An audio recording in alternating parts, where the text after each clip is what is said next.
Okay. I call to order the Lynchburg Planning Commission meeting for Wednesday, July 27th, 2022. And the first order of business is the approval of our June 8th, 2022 meeting. So everybody had a chance to look them over, and any questions or changes? There are no changes. I move that we approve as written. Second? Okay, all in favor, say aye. Aye. All opposed?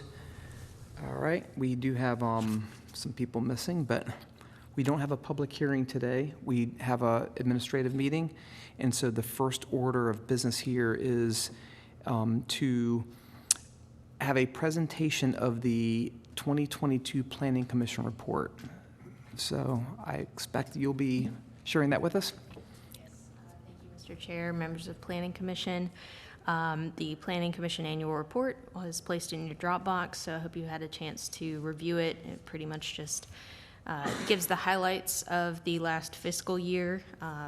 Planning Commission held acted on 17 items. They weren't necessarily all public hearings because some of those are, street namings, things like that.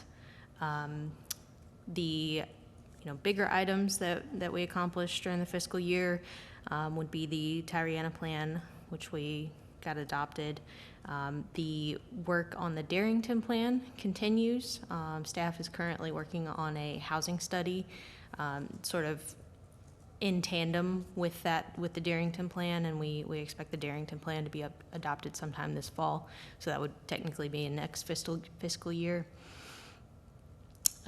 There's also a tidbit about updating the zoning ordinance, our telecommunications ordinance, which was a little bit out of date with state code.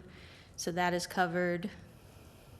We also noted some upcoming planning efforts that we'll be taking on in the next fiscal year, and those are a comprehensive plan update, which is our next item on the agenda, and also a new neighborhood plan in the Diamond Hill area. Just as a quick question, I notice the Darrington plan is funded by a grant. Is that sort of the standard way to handle funding for a lot of these plans that we're talking about?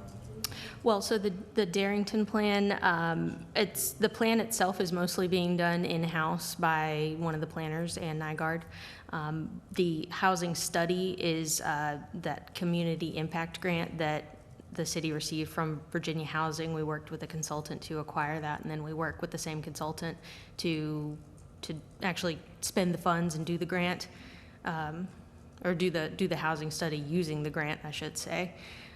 So, grants differ in their nature on how much money can be used for planning, and then there are other grants that are more based on implementation.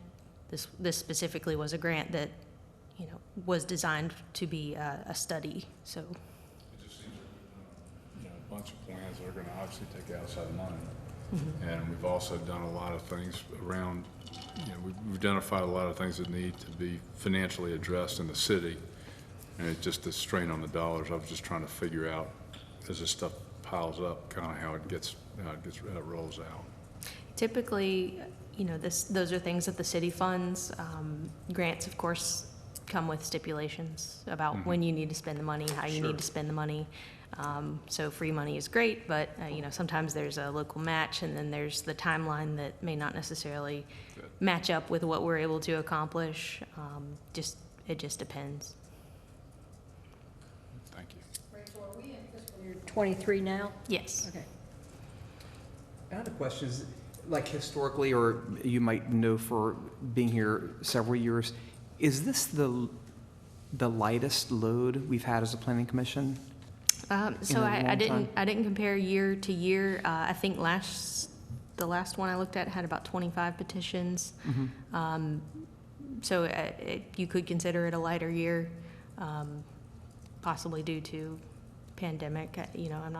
I'm not sure. It's hard to point at one thing and say this is definitely the cause of fewer petitions. Could be the price of building materials too, and labor. Well, I also think it could be good planning and, framework that works better for people. Seen other meetings where communities have lots of things that people constantly trying to change, zoning and things like that. So maybe our It's true comprehensive that, plan has yeah. been helpful. The items that don't come before you are by right development, so not every project comes through planning commission. It seems like in general, we've had less since we did the comp plan the last time. It'd be interesting to see if that trend continues, because it does try and address some of the tedious topics that, we don't necessarily need to discuss and vote on. It can be incorporated into the plan better, so. I know one of the goals of the zoning ordinance update in 2016 was to reduce the number of CUPs and public hearings where we could in districts that made sense. Right. I feel like it's a good reflection on planning staff personally. I know this is just something we're going to vote to pass this on to city council unless there's other questions. I just think that the neighborhood plans sometimes go under the radar, but they really reflect a lot of good proactive efforts and a lot of hard work by planning staff. So I applaud you all for working on those. And I'm always excited to see the next one coming down the pipe. I think that's really good for the city and the citizens. So. Just to tag on to that too, 'cause I agree. The only thing I would say is I think that also represents a lot of deep work too. So when you start talking about a lighter schedule, you spend it's a lot deeper effort. So it's not a one-to-one correspondence. And I think there's been a lot of that work that's been really thoughtful and taken a lot of research. And I think that needs to be recognized as well. So I just add that to Dave's comment. And we appreciate planning commission being involved in those public processes and engaging, kind of seeing the process play out as we get to the public hearings. I know you all make an effort to be at those meetings, and that's helpful. Rachel, I don't know if this is a typo, but if you look at the upcoming Diamond Hill plan,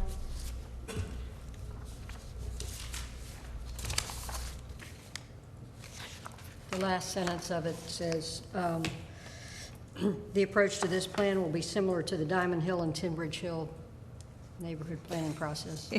Yes, Is that Darrington and Tinbridge? Or- that should be Darrington. Okay. Good Might wanna change good that. eye. Yes, so we'll make that amendment. Any other changes or questions on the report?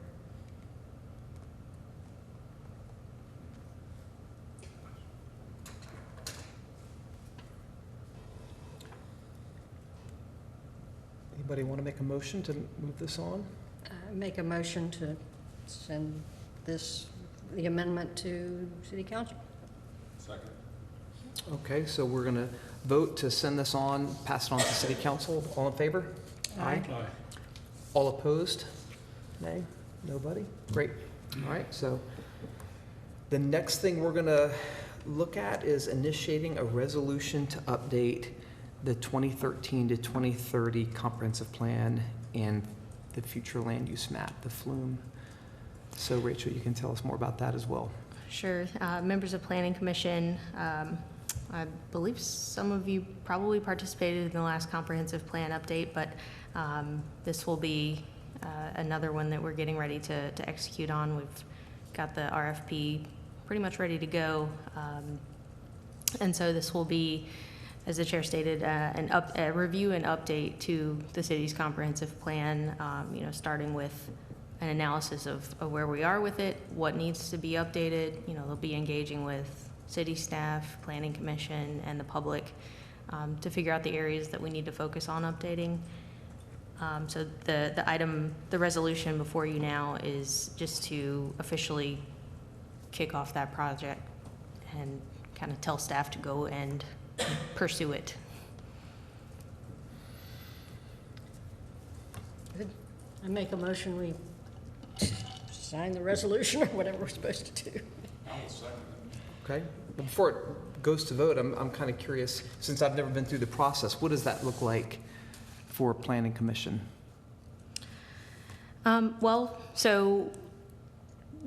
We haven't selected a consultant or anything yet, but staff would post the request for proposals.